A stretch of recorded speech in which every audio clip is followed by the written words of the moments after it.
I really used to be Powered by patriotic. I'm Riverside FM. talking proud to be an American. Okay. That song used to bring me to tears. I used to feel it in my bones. And I'm not that person anymore at all. No way, no how. Hey, y'all. I'm Kimberlyn, and this is the Frolicking Truth, a soft space for Black women who are tired, brilliant, and ready to heal. Here, joy meets justice. We calm our Black ass nervous systems, we unmask, and we leave behind whatever that is trying to kill us. You're seen here, you're safe here, and you don't have to do this alone.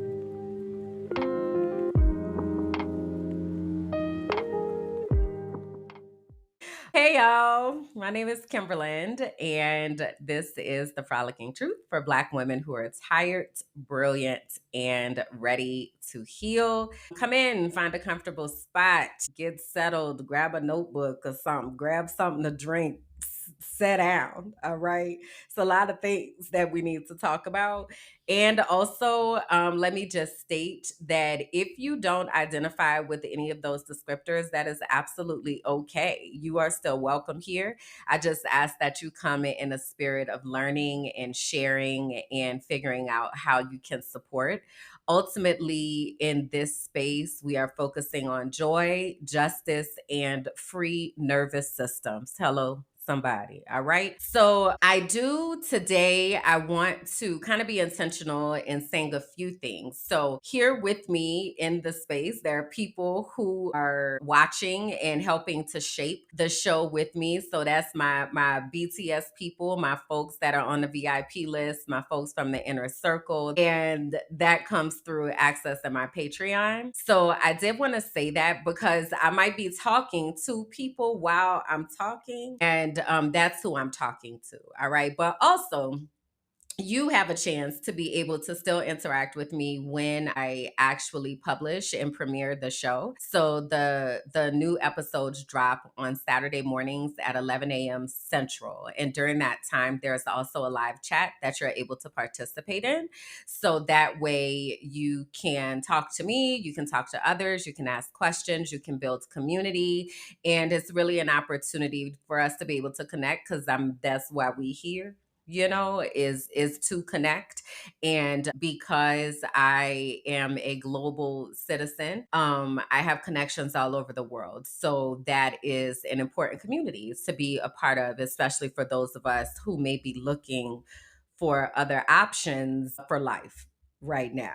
Okay, so the first segment that I have is called the Auntie Check-In. And the Auntie Check-In is a chance for us to kind of just whoo child, right? So let me be transparent and saying before I pressed the record button, it was so much tech stuff that was happening. And when I tell you my brain people were on red alert, the way I described it a little bit ago is I said, like, everybody had to stop what they were doing and go to the emergency protocol. And then they're flipping through the emergency protocol and they get to the page that they need to use. And then that page is missing. That page is missing. So then what do we do? So that's kind of what was happening. And we solved the crisis. Okay. And now everybody is kind of decompressing and getting back into their office spaces and picking up their coffee and like actually having the slow, steady life that I try to help myself to have. So that's what's happening currently. And I am like actively in the process of stilling myself, if you will, after that emergency. So I'm glad that I pushed through because there's a lot of things that I need to talk about, a lot of things that I need to share. So the first thing is that 2 years ago, about this time, it was actually earlier this month, but 2 years ago in June, I graduated my first cohort of intuitive melanated life coaches.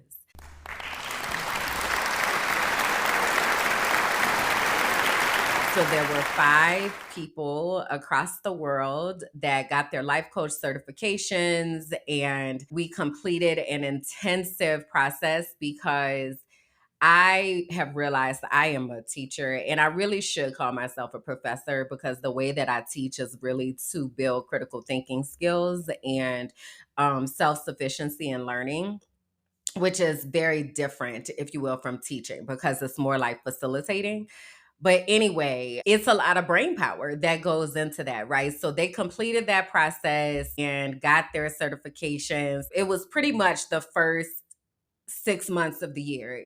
And after that, I also got a lot of time back. So, because during that time, I was very much like, okay, do we have the lessons ready? Do we have the things? I'm having one on ones, like I'm supporting them, like, let's go, like, let's do the things. And once that ended, I got a whole lot of time back and my brain was able again to kind of settle. Now, at the time, I was not the least bit aware of what was happening in my brain, but what was happening is I was about to enter a serious mental health burnout crisis. And I did not know at that time. What I did realize at that time is that God has started telling me a lot of things like to say and like, turn on the microphone and say this and turn on the microphone and say that.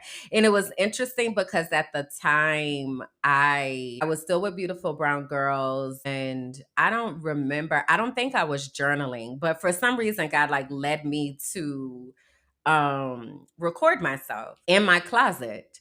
And I had really liked my closet because my closet overlooked the mountains and there was a window and turned it into a window seat and it was real cute and interesting. But I started getting like really drawn to my closet and I would have these conversations with God in my closet. And, I'm just kind of living life and being grateful that I had, graduated the life coaches and all of that. At this time, I also have received an opportunity to come back to the US to interview Dr. Joy Harden Bradford, and she is the founder of Therapy for Black Girls. So she wrote a new book. It's called Sisterhood Heals. And I absolutely enjoyed it, endorsed it. I talk about it all the time. I do feel like it is a transformational tool and really explores how we show up for each other in community and what that looks like specifically in sisterhood. So I had gotten that opportunity to go back to the States and do that. And I was really excited about it. And I was also stressed the hell out because the US was wild at that time. And there was this song that was out and it was called Try That in a Small Town by this artist named Jason Aldean. And ultimately, the song is about lynching Black people. And the country at the time, so again, this was in 2023. Okay. So the country at this time was very much a lot of racial tension. It's worse now though, but also then it was a lot. So I was like kind of processing those things that were happening. And the last time that I had been in the States was in September of 2022. And that was traumatic because somebody stole all of my things out of my wallet. Like, so it was a lot that I was really trying to process and figure out during this time. Long story short, this has been documented in a podcast that is here on YouTube called Minding My Black Ass Business. And it basically walks through the things that were happening up to this point that I had this mental health crisis. And it happened July 25th. So it's like there are things now that were happening leading up to that. So anyway, I said all that to say I didn't realize at the time like how much work my brain was doing. So for instance, just a moment ago, I talked about how it felt during this tech emergency that was happening and I was very very very aware of what was happening and able to describe it. At that time, I really wasn't able to describe what was happening. I didn't have a lot of understandings that I have now about my brain. So the other day, a memory came up, and I said to myself, man, I have come such a long way. Like, I remember what it felt like after that, and my brain just not being able to do anything, like nothing at all. It was just like, I cannot do that. I remember there was a time that I said, walking down the halls of my brain space felt like I was in like an old Western movie and there was tumbleweed like rolling through the hallway. It was a lot. And I have worked really, really, really, really, really, really, really hard to get my brain back to a space of connection with my body. I was talking to one of my friends this morning who is still in the States and wanting to leave. And they were like, we have to disassociate so much. They said, I know that I'm disassociating and I'm trying to manage it, but there are like so many things like that are competing, if you will, with brain capacity. And I feel that so hard because I now know how much disassociation that I was still doing at that time. And I'm very much from a family where they prioritize not being stuck. Like that was like a catchphrase that my mother would say all the time.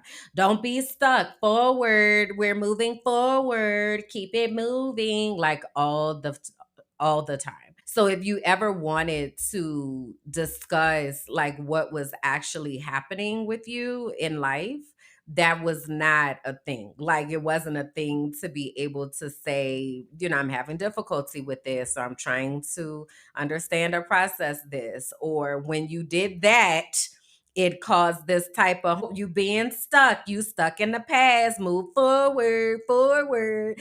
And it was just a lot. Okay. And there's a lot of unlearning that I've had to do about that because I will just put things into boxes. And at the time, I felt like I was a master at that, and I had done so well because I had left the country and I'm out here frolicking and I'm doing the things.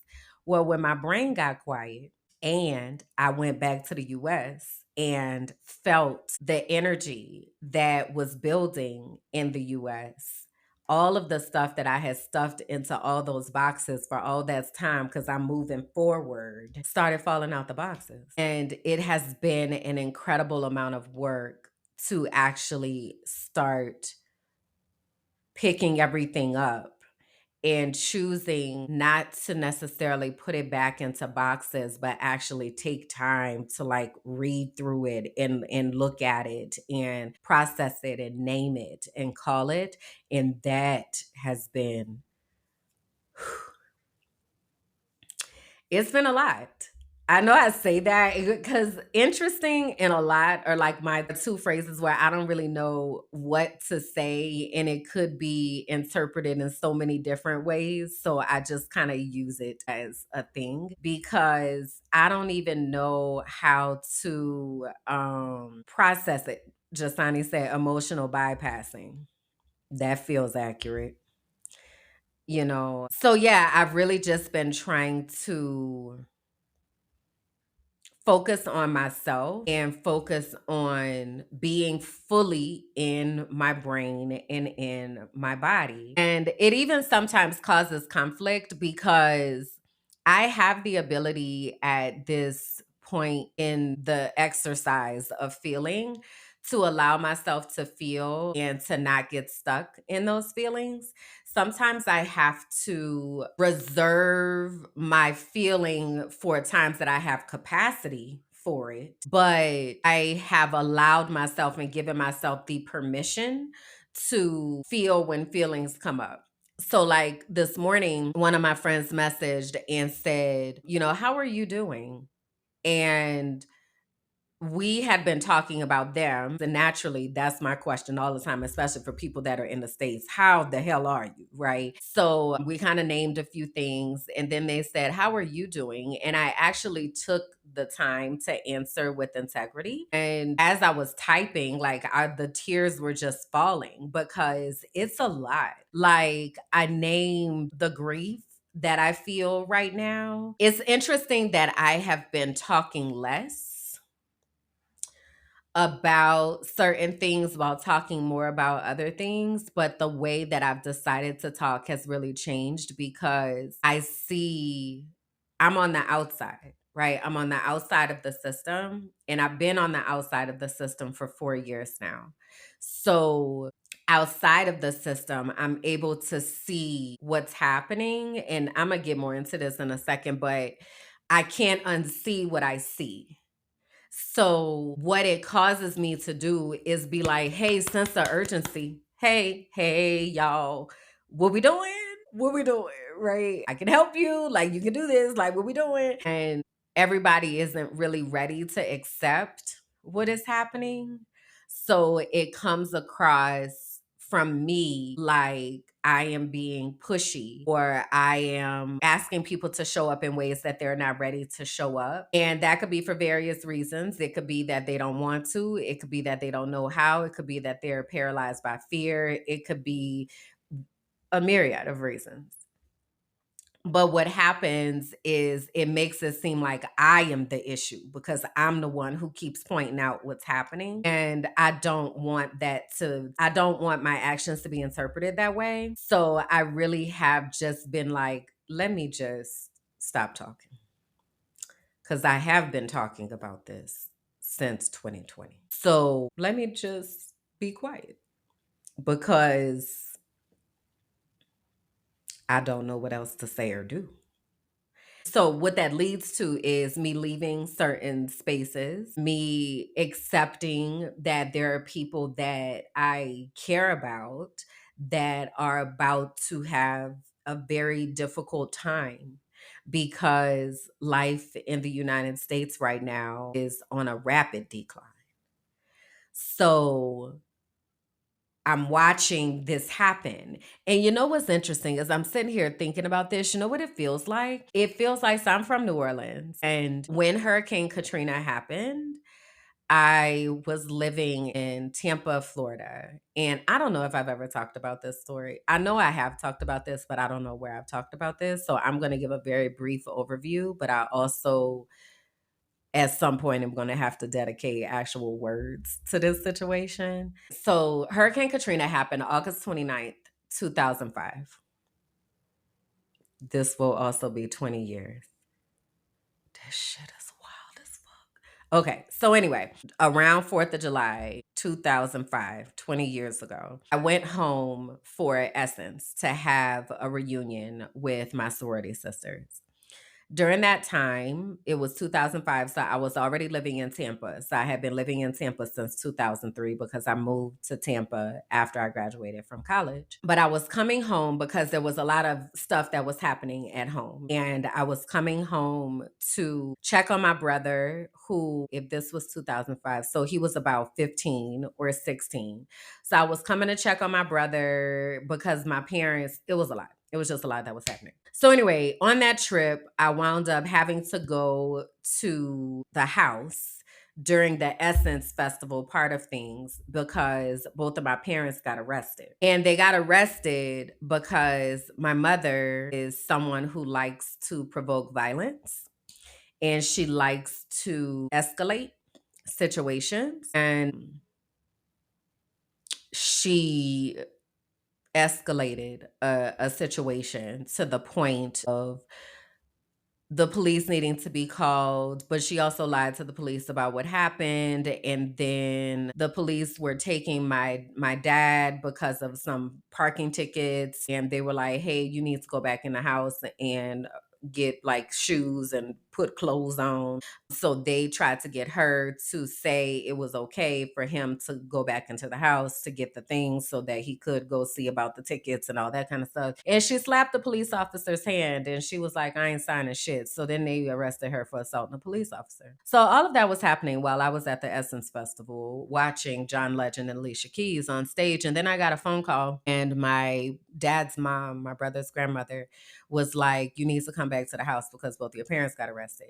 Well, that night, I said a lot of things that I had been wanting to say for a very long time to my mother, to my grandmother, to my aunt, to my uncle, just the ways that they had allowed my mother to abuse us and just not be a good mother our entire lives. And I was just over it at that point. So on that trip, I basically divorced my family. And I told my brother, I live in Tampa. If you want to come, you can come. I would take you, but you're a minor, so they won't let me. But that is where I am. You're always welcome where I am. And then I kind of was just like, and I'm out of here. That was in July 2005. August 2005. Hurricane Katrina happened. And so I wasn't talking to my mother. I was talking to my dad. I was a drugstore manager at the time. And I tried to call to see if they were okay because they had stayed. And I called and called for hours. And finally get through on my brother's phone. And I'm like, where are y'all? So they were at a hotel downtown. And I was like, where are mom and dad? And he said, right here. And I said, let me talk to them. Okay.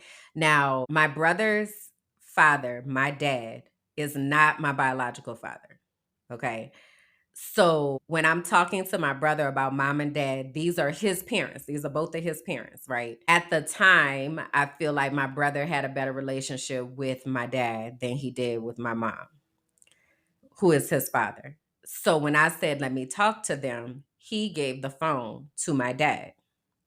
At this time, I didn't really have a strong relationship with my dad, though we had grown up in the house together and all of that, but my mother. So anyway, he handed the phone to my dad, and I'm like, hey, how are y'all? What do you need? Like, what's going on? What have you.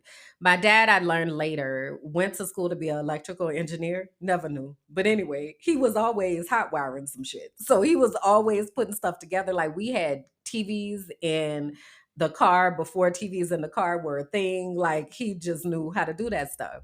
So he had gone and got the car batteries out of the cars. So they had lights. So he was telling me that. Well, mid him telling me that, my mama snatches the phone and basically cussed me out. Cause she was like, how you calling him and talking to him and you ain't got nothing to say to me. So remember in July, I had just divorced all of them. And now I'm talking, and I haven't said anything to her. And now I'm talking to my dad. So now she pissed. So she cussed me out and hung up the damn phone.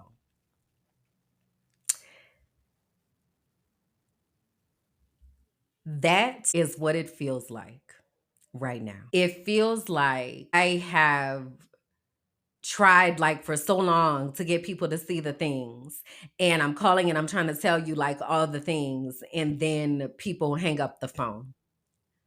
And then I am looking in and seeing the devastation. I'm seeing the Circle Food store with water up to the roof, and I know how tall that place is. And I'm thinking to myself, if that happened, I know my house is gone. That is what it feels like right now, watching what is happening in the US. And that is a lot. That is a lot. So I'm trying to balance that because I don't want to come across as someone who is so pushy, or I don't know how to say no for an answer. Like, I don't, because that's not my intention. My intention, though, is to create a sense of urgency, because there is a sense of urgency. Just Sani said, I feel a sense of powerlessness and even a coward. I'm curious about the coward part. I think that I know what you mean by that. But the sense of powerlessness is so wild because, like, I know if the people that are looking for me find me, I know that I can help them. Powerlessness comes in being subject to the algorithm and who the algorithm is showing what. And powerlessness becomes, what are the safe spaces that I am actually even able to talk about how to help people? What are the spaces that I can get it out there because I see what's happening and I'm able to help, but like how do I get to do that? So I really, it's a lot. Like it's a lot. It feels heavy. So, in all of that, I was talking to my psychologist about this the other day, and she's in Mexico. And I was just like, I don't know what it's like there. I'm like, y'all next door. And their president has really been like, Trump could go kick rocks with no shoes on. And that's the polite version. But I'm like, I don't know, what life is like there. I know how it's impacting like countries like Panama, for instance. I continue to hear how it's impacting native people in Panama. But anyways, I was telling her all the things, and I'm like, and I just feel like I'm screaming out into the void. And she was like, I know, and you know what your job is right now. And my job right now is to focus on me. And that is probably the hardest thing that I have had to accept, because if I am not okay, then I cannot help anybody else. So, to the comment here, disassociating, protecting myself, even if people get left behind in the process, we have to. We have to. Because I compare myself to Harriet Tubman a lot, in just that there is a pathway that I took to get out of numerous situations, to get out of an abusive relationship, to get out the country, to get out of traditional education. Like there's a pathway. And I remind myself of her all the time, because I cannot use my energy to convince people. I have to use my energy to mobilize those who are ready to be mobilized. It challenges my neurodivergence in like how I care about people and how I feel, and like the empathy and all of that, because it does. It feels very much like I'm a save me, but I have to save me, because there are hundreds, thousands, millions of people that need to hear what I am saying. And I cannot sacrifice that for a few people who refuse to see, even though I deeply care about those few people, because I have been talking about this for 5 years. And I have been saying for 5 years, hey, we need to figure out what we doing, because shit's getting wild quick. And it's like once Biden got into office, people just stopped like paying attention. And instead of realizing this is like the calm before the real storm. So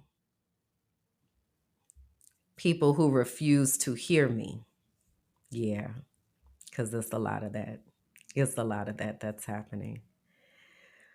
Whoo wee. So yeah.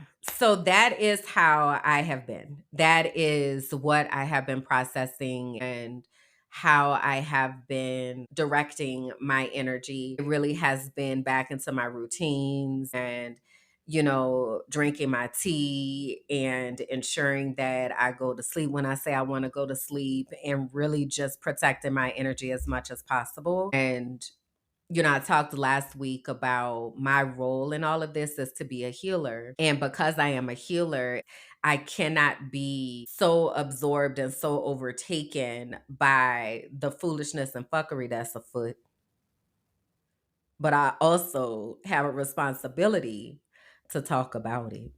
I really do. So I want to move into the truth is segment, because the truth is America does not care about its people. And the US will break you to build itself, period, and point blank. The title of today's episode is America Will Gaslight You into a Mental Health Crisis. Ask me how I know. So, I have a quote here. It says, if you're not careful, the newspapers, and I'm going to include media in that, will have you hating the people who are being oppressed and loving the people who are doing the oppressing. I don't usually say America. Like hearing America is so triggering for me. And it's wild because I've talked about on this podcast like how patriotic I used to be. Like I really used to be patriotic. I'm talking proud to be an American. Okay. That song used to bring me to tears. I used to feel it in my bones. And I'm not that person anymore at all. No way, no how. And it is very peculiar to me when people are that way. And I have to like dig in so much deeper to really understand. I believe last week I talked about meeting one of the neighbors that was here, and the guy was from the Caribbean. And during that conversation, he said something like, well, I'm not going to speak bad, of the country, but it just doesn't feel like home to me. And I was like, that's interesting because I have nothing but bad things to say. I had another conversation this week. It has stuck in my mind for a few days now because I just don't understand. So before I get into that, let me say this.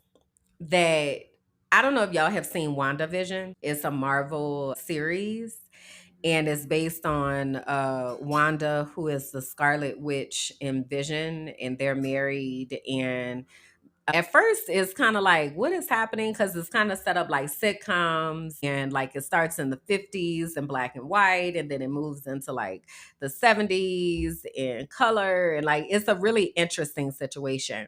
And of course, it all makes sense at the end of it. You just keep watching and then you get it and like, oh, this big aha and epiphany. And the biggest epiphany that I get from WandaVision is that that is what the US is like. What was basically happening, spoiler alert, if you've never seen it, is that the pictures and images that were being put out were not matching what was happening on the inside. And those pictures and images were carefully crafted to paint a picture that was not really reflective of what was happening on the inside. And think of it like them in a bubble, and they're projecting this series, this image, this movie on the screen, but inside the bubble is wow up in here. That is the US. That is the US. And I've talked about this in different contexts because I am in the process of seeking asylum here in Colombia. And it has been a lengthy process in them even understanding why I would be seeking asylum, which I don't understand. Do y'all not see what's happening on the news? Do y'all not see what's happening on the news? But again, it depends on where they're getting their information from. Right. And me having been on the inside and being able to get to the outside, I know what's going on in there and I see what they are projecting out, right? So if someone is getting their information, for instance, through the White House press briefings, everything is right on track and wonderful and good to go because we are keeping America great and we are saving the heart of our country. And, we are getting rid of all these woke ideologies and all these illegal people. And, but like, it is wild. It is wild to watch. Gaslighting at its absolute finest, to the point that you are watching things happening on TV and they are telling you that you do not see what you know that you see because your eyeballs is looking at what you see. What are you talking about right now? And then in the same token, they are taking particular clips and just looping those clips and making it seem like things are more escalated than they are, as an opportunity to be able to escalate situations. And then on the other hand of it, it looks like nothing is going on. So people are just going about their business as if everything is fine. And meanwhile, everything is burning, literally. I saw this morning, I opened up in an Instagram post, and was talking about white supremacy culture and how we can be agents of white supremacy culture. I call it white inferiority complex because that's really what it is, because they are inferior and so they want to steal everyone else's intellectual property, bodies, and want to have slavery. Is basically what is happening. But I'm dramatic apparently. But they were talking about how the whole focus of white supremacy culture is that you have to have somebody to oppress. So there always has to be somebody on the bottom that people are willing to step on, because those are the people that are not worthy of protection or worthy of humanity. So last week, I was talking about how we have to figure out what our role is in this fight. And we have to figure out how we document what's happening, how we support people, like how we move and all that kind of stuff. But the most important thing that we need to do is to investigate our bias. The way that white inferiority complex and white supremacy culture works is that it causes you to hate even your own self. It causes you to dehumanize other people and to put yourself on this pedestal because you were able to achieve X, Y, and Z, and A, B, and C. So if they can't do it, they must be faulty. As opposed to honoring the system that is in place that dehumanizes people.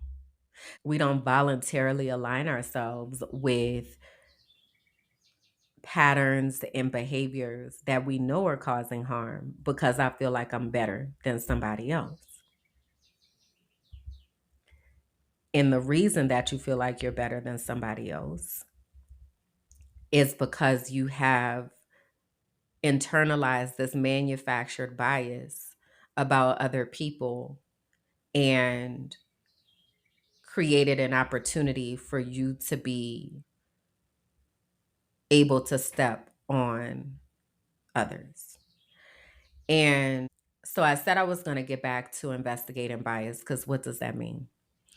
It means that you are taking the time to ask yourself why you feel a certain way about particular groups of people. So we have a comment here: Latin countries really despise each other. I've heard. The way that Panamanians talk about Venezuelans, the way that Colombians talk about Mexicans, the way, like, hey, these individual people are not the issue.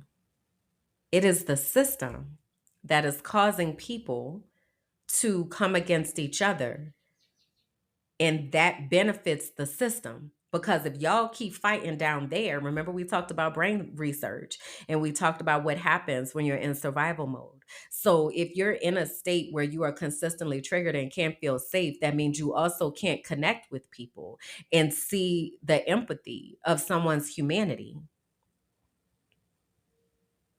A country benefits from that, because if you stay in survival mode, then you are just in the wheel. You're on the hamster wheel every day and you're just feeding the system. Meanwhile, the people that are actually running the country and the people that are actually benefiting from all of this, they don't give a shit. They don't care at all, like not even a little bit. And I think that propaganda has told us, oh, America cares about you. They love you. They want you to be this and this and that. They have been using us as experimentations for years. They do not care about people. And so investigating your bias is asking yourself, why are you willing to dehumanize somebody else and say that somebody doesn't have the right to live, the right to shelter, the right to food? Where did that come from? How does that make you feel as a person? And what are you going to do with that? How are you going to actively work to change the programming that has been placed inside your mind for you to be okay with causing other people harm? And it could be about things that are seemingly very black and white. So, for instance, I'll give an example for me of one of the things that I'm working on right now, because what I know is that when people dehumanize each other, that they become an unsafe person to me. Because if you are willing to dehumanize somebody else and you are willing to deny somebody else of their humanity, then that means it's only I just need to check a certain box for you to dehumanize me. That feels very unsafe to me, right? So there's a lot of news coverage right now with the Diddy trial that's going on, and then apparently R. Kelly overdosed the other day. And I don't have a lot of empathy for them. And I actually feel like that's okay to say, but also in the same token, I had to ask myself, why do I feel like it's okay? Apparently, R. Kelly is still alive on this side of aliveness. Um, I had to ask myself, do I care? Like, if he wasn't, what how would I be about that? And at this point, I'm very apathetic. But as someone who is actively wanting to put love out into the world, that still doesn't feel necessarily peaceful in my body. It also doesn't feel peaceful to be like, oh, and I forgive them and all that. I don't believe in that either. But it's a place that I'm willing to stop and investigate my feelings about that. I'm not saying it's going to come up with a change. I might feel justified in how I think about those people and people that choose to cause incredible harm. For instance, when old boy got shot in the ear, shot air quotes, I didn't have a whole lot of energy to give to that. It was just like interesting. That's what it sounded like. Because one, it was a manufactured outrage and just it's a reality show. It's WandaVision. So on this episode, like it very much felt like that. Also, that's a person. So how do I balance that? And I don't have the answer for that. I'm just saying this is something that I be thinking about. I don't have the answer for that. I don't know, but I know that I'm willing to ask myself about it. And that's what I mean when I say investigate the bias. Like be willing to ask yourself and go through why you feel that way and interrogate whether you feel like you are showing up in a pure and clear heart space as opposed to taking in all of the hatred that they are teaching us to have. The other thing I wanted to bring up is this idea of proximity to power, because that is something that causes us to step on other people. And I'm not gonna get into this real deep, but at some point I am gonna like actually have a real conversation about this because I need us as Black people to understand that the Black church is a propaganda machine on behalf of white inferiority complex. Okay. So I need us to be critical thinkers. I need us to be asking questions about what we think and what we feel and who benefits from this. Right? I was talking about the media earlier. The media is controlled by the government. Do y'all know that I just found this out recently? Whenever there is a war movie, that the government has to approve the making of that war movie because they want to control the narrative that is put out about war in the military. Did y'all know that? Speaking of military, your boy had a military parade the other day. June 14th is Flag Day in the United States, and also it's his birthday. So he decided that he was going to have a military parade to show off. He said it was on behalf of the armed services, soldiers and such. So let me share the screen on the little military presentation that happened, and I mean that with no disrespect to the actual people who had to show up for this foolishness. This is the old boys parade. Now, what's interesting about this is I have seen military parades. For instance, every year in Mexico on September 19th, I believe is their Independence Day, they have a parade. And during that parade, the military is there. And basically I took it as a way to show like all of the different professions and ways that the military operates, and that they are trained to like set up entire cities. So I took it with that type of context. Okay. But this little here presentation, military parade situation, was supposed to show off the force and strength of the US military, and it cost millions of dollars. There were, I believe, over 6,000 military personnel that had to be there. The tanks was squeaking down the road as well as tearing up the damn streets, because tanks ain't supposed to be on no paved road. It was interesting. And exactly, Draft Dodger wants the military to throw him a parade. What he said was, it's Flag Day. It's a Flag Day celebration. And it's not about that. It's not about the fact that it's my birthday. It just so happens to be my birthday. There were also no King's Day protests that were happening. All right. So there were protests in Los Angeles as well as all over the country. So Los Angeles, Minneapolis, Chicago, places that have been considered sanctuary cities had all of these different types of protests and stuff. So the comparison of the crowd sizes, he likes to talk about crowd sizes and lies about how many people showed up. Wasn't nobody at that little parade, okay? But thousands and thousands and thousands of people showed up for this No Kings protest. People are finally starting to like wake up and see like everything that is going on. So I bring all of this up just because you have to be really careful about where you're getting your news information from, because they're using it, again, WandaVision, to paint a particular narrative that may or may not be true. So the best way to be able to understand what is happening is by talking to people that are actually there. People that are actually there, because they're the people that are going to be able to give you the real right now what's happening. So, having said all of that, I do want to go back to our soul work, because I really think it's important for us to really investigate what is happening within our spirits and think about how we are allowing faulty programming to impact how we are thinking about other people.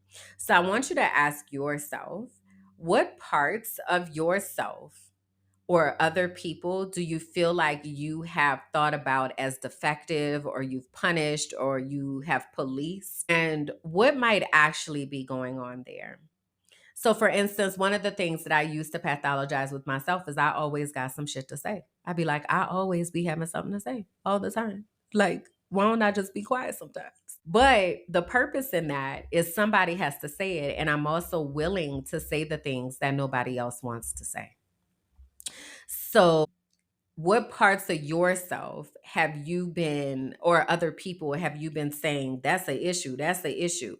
What does that look like and sound like? And then how are you going to investigate that and think about that and reframe that to be a gift or maybe a need that we have? All right. So let me very quickly do this pack your bags segment.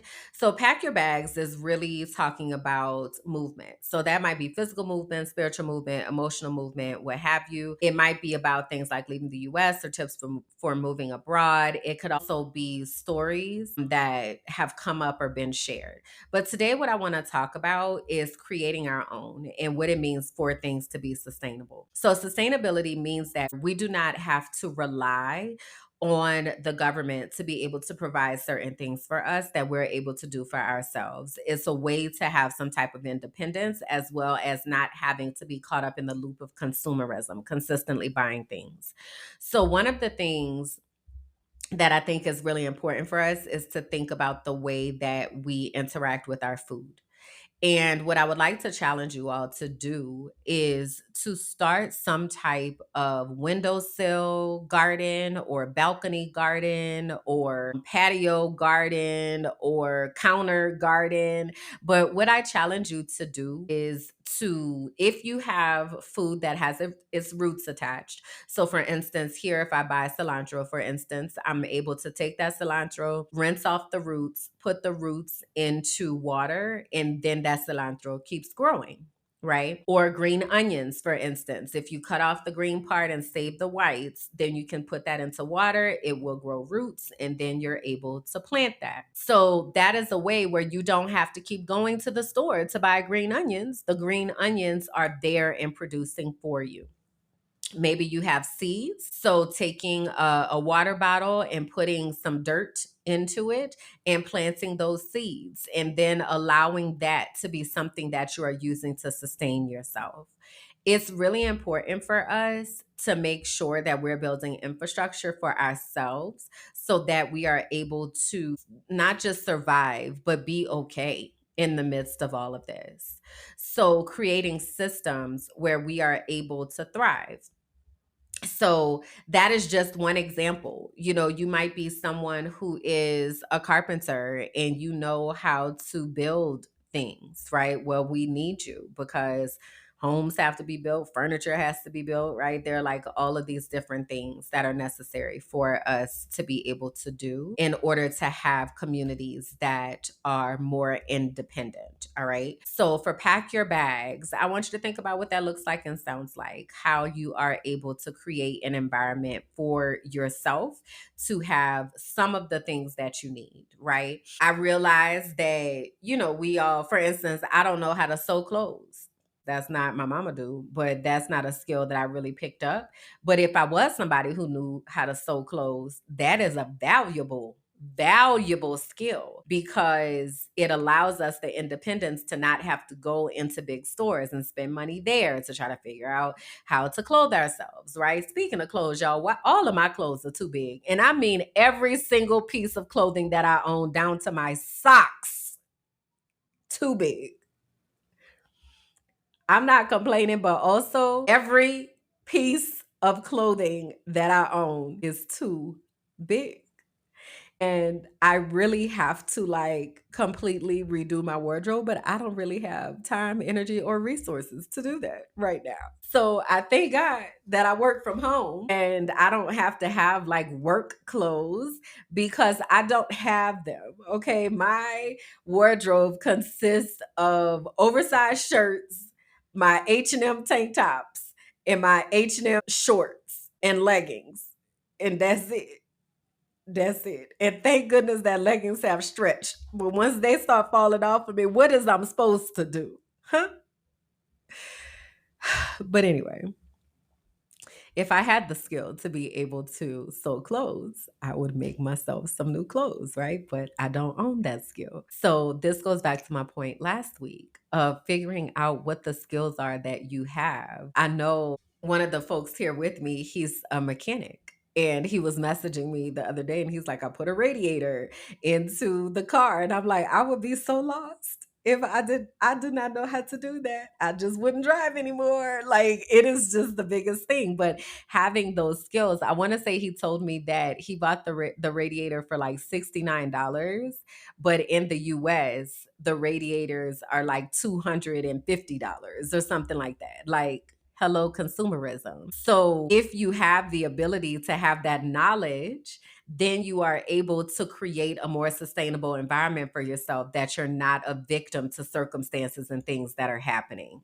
I hope this is making sense. All right. So, as we are preparing to pack our bags, and even if your bags are not necessarily being packed as far as you leaving to go to a different location, maybe your bags are being packed and that you're changing the way that you interact with the systems.